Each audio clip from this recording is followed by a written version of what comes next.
Alright, hey everybody, welcome to another video. So today what I want to talk about is dragging your shutter. So getting these blurry photos but that are also sharp.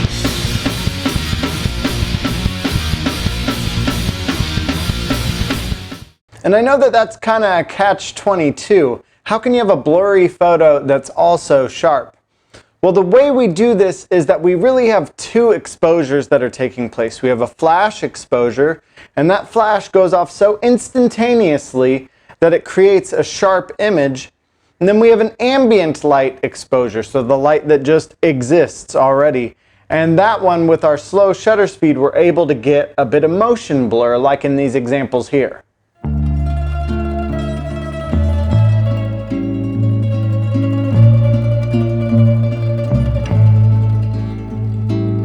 This is one of my favorite methods to convey energy and to also showcase movement of the trick that's taking place. In early skateboarding, I think it was partially commonplace due to people having like lower end cameras that had a slower sync speed, but also just, exploration of the medium, really allowing you to highlight the movement of a trick, the motion, the energy going on, while still maintaining a sharp subject matter. So this is very easy to do once you understand your relationship between flash exposure and ambient light exposure. This works best when you have like a really dynamic background. If your subject is against a really bright background, it won't work as good. You really need them to be against some trees in the background, or ideally a slightly darker background. I prefer trees or when there's lights in the background, so that the blur that you're getting from the slow shutter speed really is accentuated. Bright backgrounds will yield too much ghosting. Like in this image of my friend Storm, his skateboard is fairly sharp and he's fairly sharp, but you'll notice that the back wheels are a little bit more ghosted than the front wheels, because the front wheels are against that dark asphalt and the back wheels are against an area where the sun was hitting on some, gray concrete. And so that yielded a lot more ghosting in the back wheels. Here's a perfect example of this. My friend Austin is doing a bar spin, and because he's against that bright portion of the sky, you really can't see him. My shutter speed was too slow and let in too much ambient light, so the flash didn't account for enough of the exposure. Same with this photo here. This one works really well. My friend Austin is doing an air over my friend Mason doing an invert. But during one of the attempts, I took an Instax mini shot on bulb mode where I held the shutter open for a lot longer than the other film exposure. And this really showed a lot of ghosting, except for the portion where Mason's skateboard is against the dark sky, or where Austin is against the dark sky. They show up fine there, but against that gray portion in the background, there was too much ambient light in the exposure, and so the flash didn't account for enough of the exposure. This isn't intended to be an exposure tutorial, so I'm not really going to go over the exposure triangle right now, but you'll have a ratio of your ambient light and your flash exposure. And this is usually put forward like a 2-to-1, a 4-to-1, an 8-to-1 ratio. So 2-to-1 being your ambient light being one stop lower than your flash exposure. 4-to-1 meaning that your ambient exposure is 2 stops lower than your flash exposure.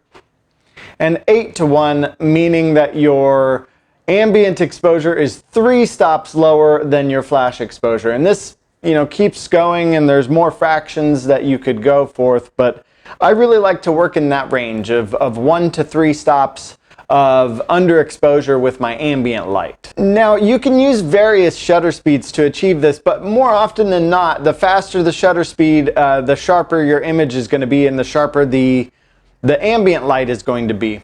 We're talking with traditional flash sync, not high-speed sync.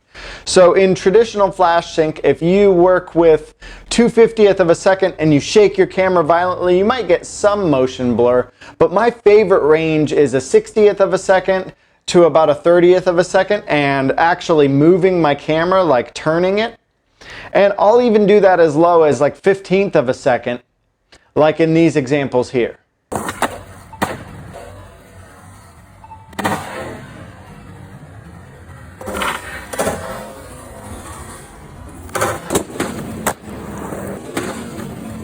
you'll see that I'm twisting the camera and I'm yielding a lot of motion blur while still having my subject sharp, because there's a good separation in terms of my ambient light to flash ratio. You don't want to have too much ambient light, otherwise the flash exposure won't really be in there as much. When shutter speeds are 1/15 of a second, 1/8 of a second, and lower, you don't really need to do this as much because it's hard for us to hand hold for longer exposures. So if your exposure is 1/8 of a second, you're still probably going to have some motion blur in there, just as a result of how difficult it is to hand hold speeds at 1/15 of a second and lower.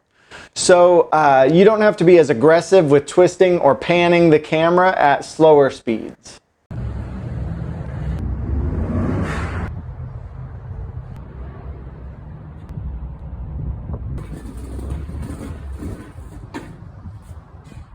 What up, Storm? How's it going?